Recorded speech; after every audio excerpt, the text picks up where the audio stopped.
not about what you know. It's not even about who you know. It's about how well you can connect with those that you know, both in business and in life. Now, I have some bad news. I'm going to show you a graph now. And this graph is a measure of human empathy over the last 30 years. In other words, our ability to connect with one another. Over the last 30 years, we're going to show you the progression, how it's played out over the last 30 years. Are you ready?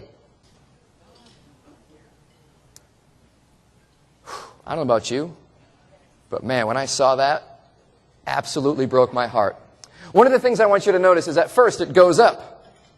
That's kind of cool. It goes up a little bit. Then it starts to drop. Right around here, it begins to drop off very precipitously, like off of a cliff. That is around 2004, 2005. That is the time that Facebook came onto the scene. Twitter, a lot of social media began showing up. Technology began infusing itself in how we communicate. Is it a coincidence? Perhaps. Perhaps not. But I love what Einstein says. I fear the day that technology will surpass our human interaction. The world will have a generation of idiots. Have you noticed, right? Have you noticed? I'm just saying, I mean, it's not just me. I'm saying, have you noticed? Like, these are friends hanging out right here. They're all hanging out, sitting around, staring at a screen, looking at their devices. This is not just the younger generation, though. No, look at this. Here's an entire family sitting around the breakfast table, staring at their mobile devices. The average person spends 7 hours per day staring at a screen.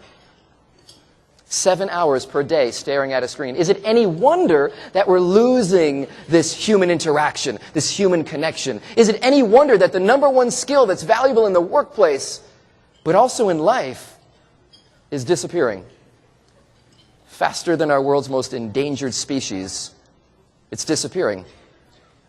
Now, I mentioned that it's important for success in business, and that is what allowed me to do what I love as a mentalist and travel the world. Business skill is largely communication. But also it's important in life. In fact, for the last several decades, almost 8 decades now, Harvard University has been doing a study on what makes people happy, fulfilled, successful. Basically, they followed about 300 men through 75 years, and they measured everything. They wanted to know, what is the key to life? Hindsight, they say, is 20/20. Many of you work with people who have a perspective of life that is rich, don't you? They can look back on their life and they can offer insight and perspective. Now, they can give you a snapshot. This study gives us the movie. All the information, mountains of data, rooms full of files of medical records, how long people lived, how much money they made, psychiatric evaluations. Everything was measured. Here's the result of that study. I'm going to show you George Valiant. He's the director of the Harvard Grant Study for several decades. Here is what he says. The conclusion of the study is that connection is the whole shooting match.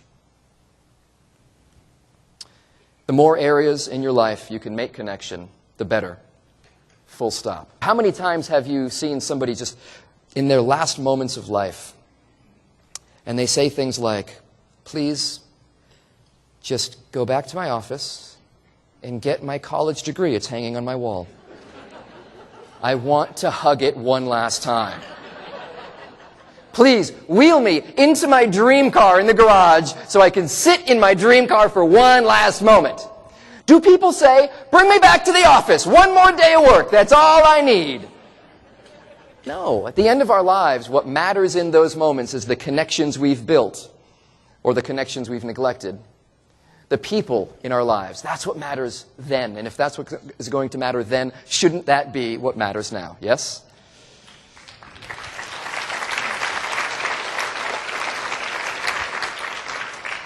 I'm going to close with, I guess it's a poem. I guess you could call it a poem.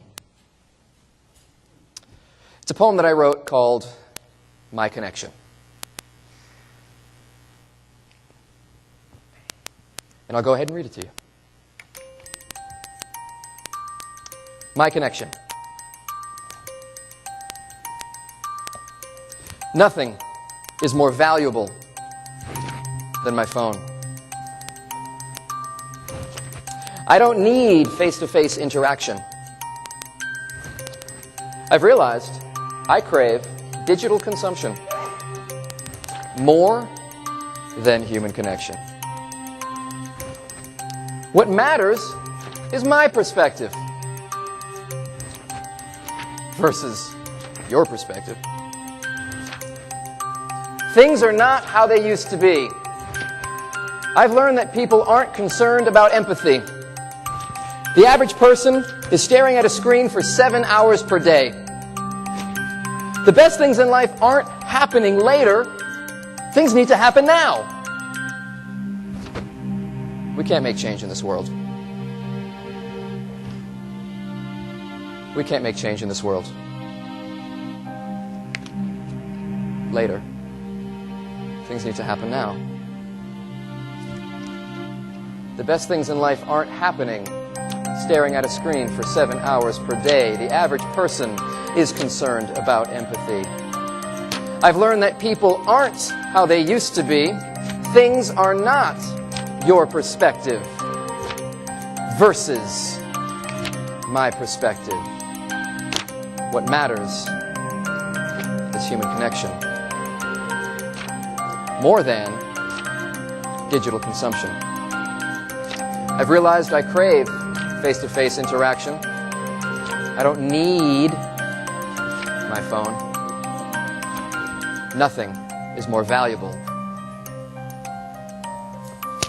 than human connection.